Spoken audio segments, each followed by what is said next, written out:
Michael, welcome, Mayor Michael Stubbs. No pressure, right? Who made that video? It's nice. It was beautiful. When I left the stage before, a conference, a Zeitgeist attendee, R.A. Burkhoff, sent me a text and said, that was great, but who is the great leader? Who is the next great inspirational voice in the Democratic Party? So in that 30 minutes, when I left you, I recruited Michael, we made that video, and here he is. So Michael, 28 years old, talk about making people, people in this room, these tech stars, they feel great about themselves. Very young, they're riding those electronic skateboards, they're making the world a better place, but you're 28. Look what you're doing. Tell us about this. 2016, you get elected. How's it going? So I've been mayor of Stockton for the past year and a half. It's been very interesting. I think all the conversations about federal level is easy in theory, but when you're talking to folks who are terrified that their loved ones are going to be hauled off by ICE every day, or you're dealing with folks who are struggling to pay rent with rising rents happening in Sacramento and San Francisco, and in fact in Stockton, the past 18 months has really been spent in trying to lead Stockton with values. Stockton's incredibly diverse. It's a city of about 320,000 people. Everybody in the world lives in Stockton, and about 40% of the population voted for the current president, which means the conversations we have about economic security or financial, I think economic freedom was a term used, economic freedom, or having an inclusive city, or the conversations we're having about education, aren't ones we start with partisanship, but ones we talk about values. So every time we have a meeting about a contentious issue, I always lead with values. So when it came with the DOJ saying we had to cooperate and impact our immigrant brothers and sisters, the conversation wasn't about sanctuary cities or being the resistance to the president, but it was really about, in Stockton, we value families. In Stockton, and slow that down, though. So when the Department of Justice said, you're a sanctuary city, we're targeting you, you need to help ICE, we got to get on this deportation train, you said no. How did you do it? Nicely. No, thank you. Yeah. Well, it's interesting because in Stockton, we don't run the jails anyway. That's a county function, which is a different form of government. But we responded to the Attorney General saying, well, in Stockton, a third of our population is foreign-born. So immigrants aren't just some marginalized group. They're really the fabric of our community, and we need them to be part of our civic life. We need them to go to school, we need them to attend council meetings, we need them to call the cops when something bad happens, and we've spent the last decade trying to rebuild trust between our police department and communities of color in particularly, and there was nothing that would make our city safer by cooperating and doing that. So we explained that very nicely on an official letterhead. Then take us into the city. Because when we talk about how divided and angry the country is, the racial divide, the ethnic divide, given how diverse, but also how economically challenged Stockton is, what's it like there locally? Because I have a naive belief that this anger isn't born out of hatred, it's born out of hopelessness. Yeah, well, I think in Stockton for the past 6 years, we've been doing our best to give people real reasons to hope. And not hope in the sense that without any action that things will just get better, but hope with saying we can be active agents and design the city we want to live in. So to give some context, I started on city council when the city had just declared bankruptcy. Good timing. Right? And we also had the highest number of homicides per capita in the country. So it was a very, it was a very difficult time, and there was a very much a sense of nihilism and hopelessness. And over the past 6 years, not just myself, but an amazing team from council members to staff, et cetera, have been working to really reinvent Stockton. So we've done that by being smart about the budgetary decisions we make. So we use one-time money for one-time things, and for ongoing costs, we try to figure out an ongoing revenue source for them.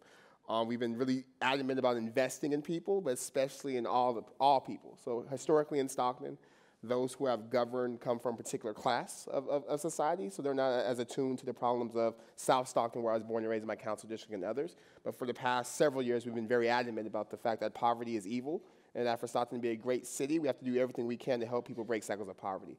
To that end, in terms of giving hope, we announced a scholarship program called Stockton Scholars this January. It's a $20 million gift, seed gift. And now for the next decade, every single child who graduates from our largest public school is guaranteed a scholarship to trade school, to a 4-year school, or a 2-year school, with the idea being that right now we're number 99 of the top 100 metro areas in terms of folks with a 4-year degree or higher. And the goal is in the next decade, we triple the number of folks who graduate college and career ready, so the next mayor has a different set of problems to deal with, but not problems of intractable poverty and educational attainment. When I read about Stockton Scholars, I love the idea of it. But I have time in my life, in my heart, in my whatever, to feel inspiration. I want you to talk about that voter that Frank talked about before, that 50 or 60-year-old who is not on government assistance, who cannot afford to retire, who cannot go live their best life. And when they hear about these beautiful inspirational platforms, whether it's universal basic income, your focus on seed, the Stockton scholars, what do you say to that voter who says, well, nobody did any of that for me, I can barely get by, I don't want to spend money on inspiring the next generation? See, how much time do I have? No, I think it's threefold. That's a real voter. It's a real voter, and it's real conversations I have. So some people are like, why are we focusing so much on youth? And part of it's not the nice political platitudes. It's we have limited time and limited resources. So where do we get the best bang for our buck? And the research suggests that early investments, early intervention, investing in the next generation is helpful in the future, but also for the now. And I tell them that our city is nothing more than the people who live in it. And our city revenues are based off property tax and sales tax, so we have to grow the pot for everyone. It's easier to grow with those who have nothing or who are a little bit further behind. But then also tell them we care about you and your issues, and that's why making sure all kids go to a good school or have education makes it so that businesses want to come in, so you live in a safer community. And we talk about how giving people an income floor makes people less likely to commit crime because they're no longer committing crimes of desperation, they're no longer mired in cycles of poverty, but have opportunity. So that makes your community safer and it makes your property values go up. So as much as we can, we try to tie what we're doing for quote-unquote other people who are still part of the fabric of our community with folks' personal interests, and usually I talk about property values, and 50-year-olds seem to like that. They're 50, you're 28. Take us back to when you were 22. Oof. That's when you joined the city council, and 2 years before that, when you were at Stanford, you were a Google intern. So if you would have chosen a different path, you might be a Googler today, talking green juice and AI. I do that too, though. So I'm versatile. No, so you said talk about when I was on city council. Talk about the path you've chosen, and listen, politics is brutally, you know better than we do, brutally hard, massively frustrating. Why did you take this path? I mean, the Google journey seems pretty swank. No. So it's funny. So in 2010, I was a bold intern. And I was just so impressed with the kitchens. I love the snacks. I would eat like TGI Friday food all weekend. It was disgusting. So it was very hard for me not to kind of pursue that path. I'm not just for the free food, literally. I like to eat. But then right after that, I was able to get an intern in the White House, the other White House. And my job was to work with mayors and councils nationwide. And it was in 2010, so the Tea Party had just taken over the House. It was a time of like real stalemate nationally. But locally, I saw mayors and council members moving things for towns of 100,000, 200,000, 300,000 people. So then I said, you know, maybe Stockton's issue is an issue of leadership, and maybe I should make a lot of money and support folks in Stockton because my family will still be there. And then around the same time, at a Halloween house party, one of my cousins was a victim of a homicide in Stockton. And it was the juxtaposition between being at Google, the White House, and Stanford, literally in seats of like real power and influence. And things were going well for me, but realizing that how was that actually benefiting the folks I grew up with, the folks who raised me, the foundation upon which I stand on. So then I decided I would run for city council during my senior year in college. And I remember when I told my mom that, and she was mortified.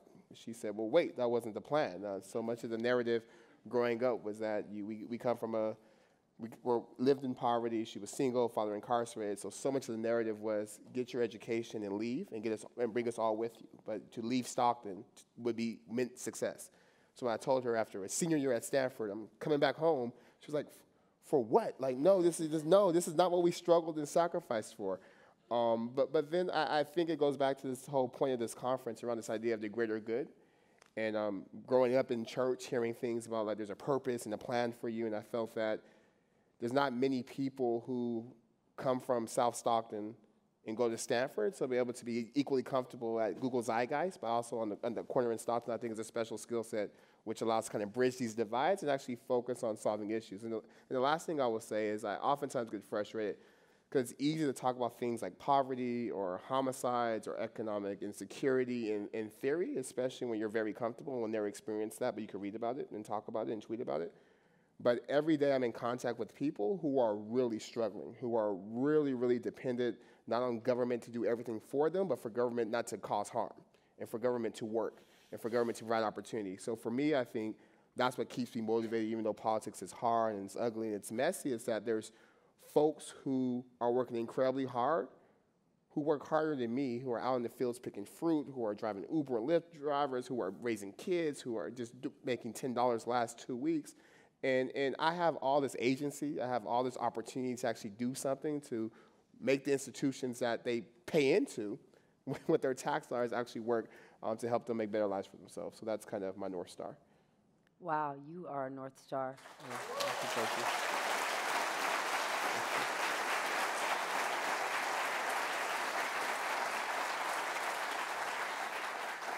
You've said the word community. When we are in the company of Zeitgeist attendees, we hear that word a lot. But in politics right now, all we hear is divide, divide, divide. But if you actually looked in business, some of the most successful companies in the last decade, Lyft, Airbnb, they're based on community. Do you think that community, because Frank used the word earlier, community is what's going to tie us together? Because we're desperate to find this rabid centrist to bring us together. Is it this notion of community and that we do all share values? Because I wonder if people think about values enough when they're just trying to get by. Well, and I'm like a Dr. King groupie, like literally a groupie. And I think oftentimes in the conversation we have about the civil rights movement, we forgot that the goal wasn't just the right to vote. The goal was really to get us back to this idea of a beloved community, a community where we all could really life, liberty, and pursuit of happiness. And it sounds very optimistic and hippie-ish, but I mean, that it's aspirational. And I think Frank mentioned earlier that imagine being the most powerful word that we can use. And I think politically, part of the issue is that we've lost imagination and we only see what's in front of us. But there is a hope that we can get to a place where we're in a beloved community. But it's not, again, not just going to happen. It's going to take not just politicians, but tech people and futurists and hedge fund guys and venture capitalists and reporters and culture shapers and everyone to really say, this is what we value. And I do think we all have very shared values, but I think oftentimes it's easier to talk about values than live them. Because for folks who have a lot of power and a lot of privilege, living values in terms of equality of opportunity may mean paying more taxes, for example. Or maybe your kid may not be able to get into Stanford just because you went there. And I mean, for some people, that sacrifice is hard. So I think the conversation we have to have is one about values, but also what are we willing to sacrifice to live up to our values? And if we're not willing to sacrifice to live up to our values, let's not have the conversation then. Let's just not fake and say we enjoy living in a dysfunctional world where there's 1,500 migrant children who are missing in our country. We have no idea where they are, where we have people in cages because they can't pay bail, where we have 7-year life expectancy differences between neighborhoods in the same city. Because that's kind of that's the society we live in now, although we say we value these things like life, liberty, and pursuit of happiness. This man is the greater good. We have time for questions, and please, if you could go to the microphone so we can capture it so everyone can hear you. All right, while they're thinking up their questions, who are great leaders? Doris was talking about what makes a great leader, and there's a difference between a power holder and a leader. Can you talk about in your life now, and you talked about Dr. King for a moment, who you see as great leaders? Well, I think the best, I'll give 2 stories. One happened 8 years ago. I was on the Freedom Rides with some of the original Freedom Riders, and we rode through the entire South. And one guy, his name is Bob Singleton. He was not in many history books. He was 20 years old. He was a UCLA junior. And he looked at me and he said, I was arrested on August 4th, 1961. And then he said, why was that day important? And I said, oh, you were arrested, and if you weren't arrested, we wouldn't be on this trip, and I wouldn't have the opportunities I have, so thank you. And then he looked at me and said, on that day, Barack Obama was born. And he said he had no idea that the choice he made as a 20-year-old college student would pave the way so a child born on that day with no opportunity would have the chance to be president. And then he looked at me and said, what are you prepared to do today so that 50 years from now, a child born today has more opportunity than you had? And I think, for me, that's what leadership is. It's not a title. It's not a position. It's an action. It's a verb. It's a doing, but it's a doing knowing that you may not have the right answer. What you're doing may not work, but the status quo is so intensible, I have to do something. And folks like that are inspiring to me. Marian Wright Elderman is a mentor of mine from the Children's Defense Fund, and she's been doing this work for 60-plus years, and she's like the ultimate leader because she's so driven about how do we move forward, and also mentoring other leaders. And I think there's folks in my community. There's this group of grandmothers who set me down my first day after being elected to city council. and said, we don't care about Oprah, we don't care about Stanford. What we do care about is if you could close down this liquor store across the street. And then they worked with me for 2 years to finally shut it down, and they have been working on it for 16 years. But they're so selfless. They won't be in any history books. They might not ever give a Zeitgeist panel discussion. But we can keep telling their story. I think that's what leadership is. It's really not the few, it's the masses, or the few who make decisions who may not have the big following. If we keep telling the stories about the woman in Memphis with the bus, and if you tell the stories about the grandmothers, those will be the narrative. Mayor Tubbs, what's up, man? How are you, man? Baratunde Thurston, everybody, Brooklyn, New York, doing a great job.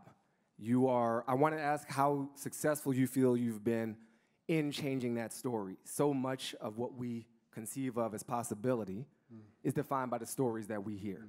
Who's an entrepreneur? Who's a criminal? Who's a vagrant? Who's successful? Who's worth investing in? Who's deserving of exile? And so as you've now been in a more position of power and to have some influence in that, do you not just see that another story exists, but that it is catching on and that we can kind of expand the size of it? Yeah, absolutely. My wife, one of her favorite TED Talks is about the danger of a single narrative.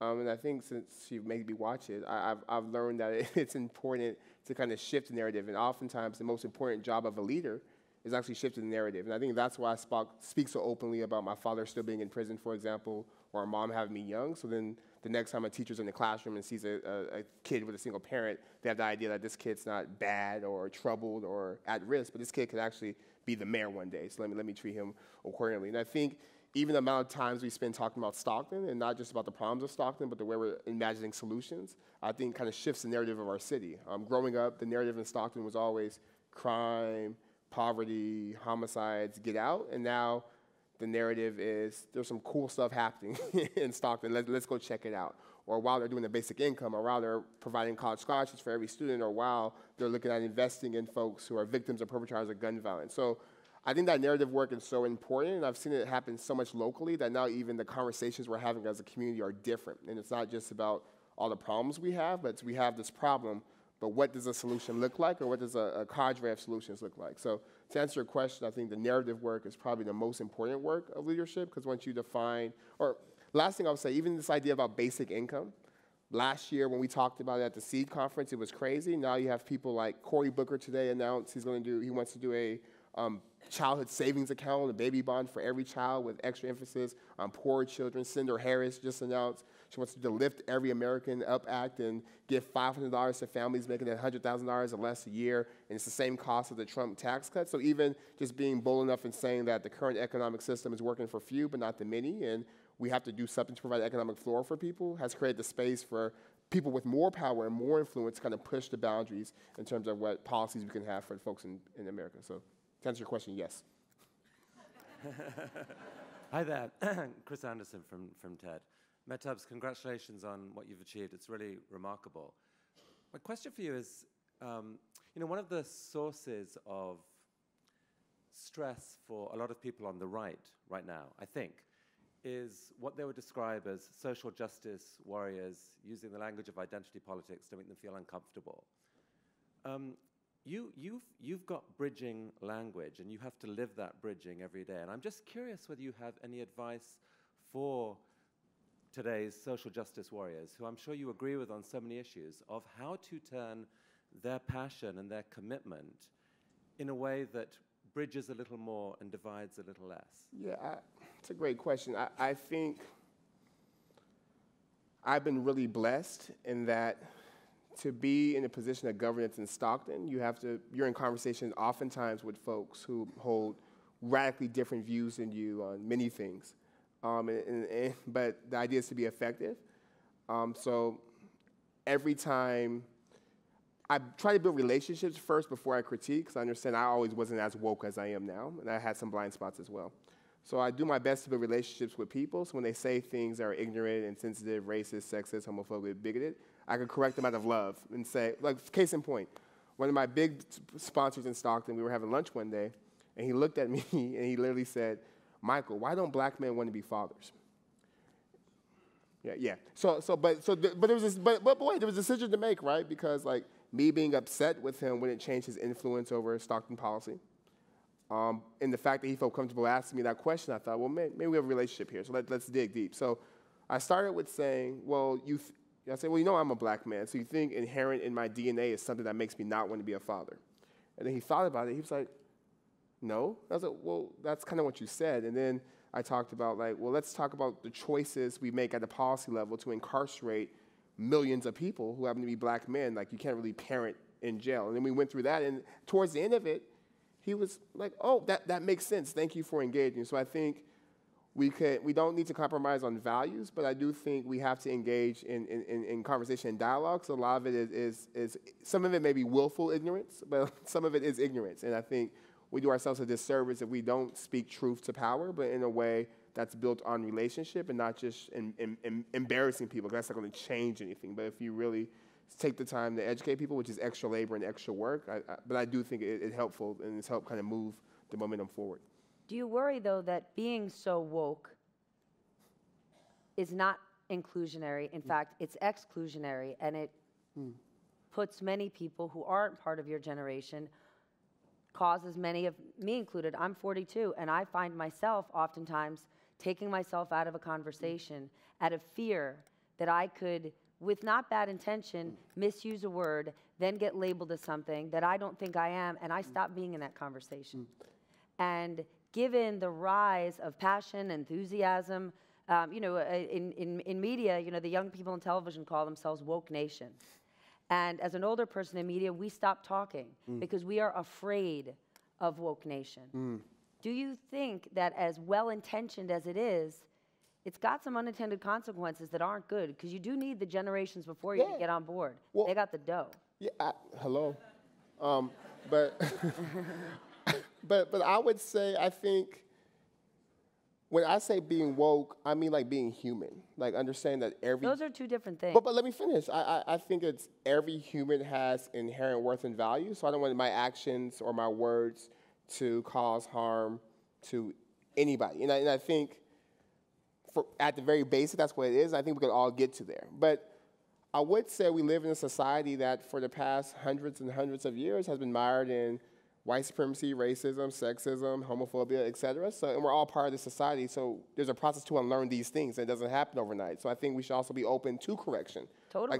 Like I said something really ignorant to one of my best friends who leads the Pride Center in Stockton, and he rebuked me and explained why the language I was using, and at first I didn't agree 100%. Was it ignorant or was it just wrong? It was wrong. It was ignorant, but it was also wrong. I was ignorant of the harm. If someone said to me, that's ignorant, I'd take myself out of the conversation, Really? or I wouldn't go into the conversation again. But if they just said you're wrong, that's different. I feel like ignorant is better than being wrong. Like, ignorant means you don't know. Let's take a poll. Let's take a poll. All ready? Just quick, and I know where to go. Who thinks ignorant is worse than wrong? Okay, I guess I was wrong. You weren't wrong. You were ignorant to what the audience wanted. I was ignorant to what the other side. We have time for one more. Yeah. First of all, thank you for what you're doing. Let me ask you a question. We look at this country right now, at least I think, we need 1,000 more people like you who are getting educated, have a thought, and are willing to come back into society, into the cities where they're from, and get into politics and get into leadership. So in your opinion, and since you made that decision, how do we start to recruit more and more people to be leaders of this kind of level? Yeah, it sucks, right? So there's a couple things we have to do, literally. Number one, we have to, I think we devalue public service. I remember watching Hamilton 2 years ago and being amazed at how, like, literally the best and the brightest were all, like, in Congress. Like, think about that. The best and the brightest were all in Congress and, like, writing this Constitution and making laws. And it was, like, a noble thing to be a politician, that we had expectations of our politicians, that we didn't expect the private sector to solve everything, but we wanted some folks who could actually think about kind of the common and public good. So I think it's kind of elevating the status, but also I think we have to demand more of our elected officials, but also understand, like, elected officials aren't, even though they may behave like it, they are, like, from a different parts of the universe, that they're actually humans. And before they were elected officials, they were regular people like you and me. So I think part of it's not just thinking about how to recruit other people, but everyone thinking about sort of what can I do? Should I run for office? Should I support somebody? And I think it doesn't have to be Congress. The most important position, in my opinion, is school board. And figuring out how does the next generation learn and what curriculum do they have, or city council, or planning commission. So to answer your question, I think we have to take a good hard look and understand that the cavalry's not coming to save us, and it's up to us to save ourselves, and it's going to take a little bit of sacrifice from all of us in terms of times, accountability, et cetera, to be part of the greater good.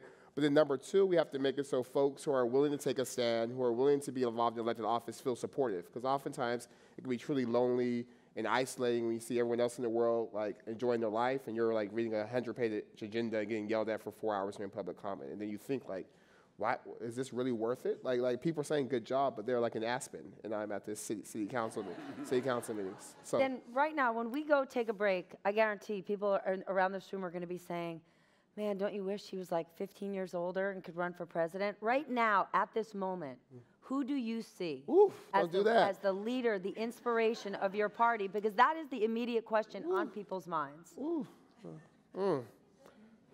Well, it's gonna be you're not gonna like the answer, but it's really how I feel. I think the next president has to have like the courage of Frederick Douglass, has to have the policy mind of FDR, has to have like the vision and the ability to inspire us like Dr. King, and has to have like a heart for children and stuff like Mary Wright Elderman. So I'm not sure that person. I love that answer. I'm not What's sure that person's name?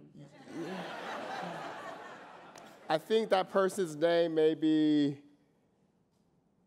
Kamala, Corey, Elizabeth, maybe Uncle Joe, but like there's Amy. Like I think all of them together have bits and pieces. But I'm excited for what is sure to be a good presidential race, to really not focus on a person who's actually just a reflection of some of the ugliness we have in our country, but around sort of the values that we share and how do we get back on track to being the America we know we could be. Well, he may be running for president, and he gives free snacks. Mike Bloomberg, maybe. Last one. I forgot, he's going to kill me. His name, Mike. There you go.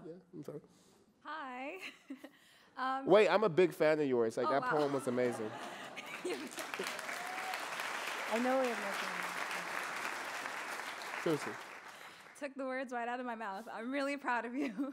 I was just going to say that I loved hearing all this conversation, and I love the questions about woke nation, because I mean, I'm 25 and my sister is younger than me, so sometimes she like revokes my black card and other privileges when I'm wrong.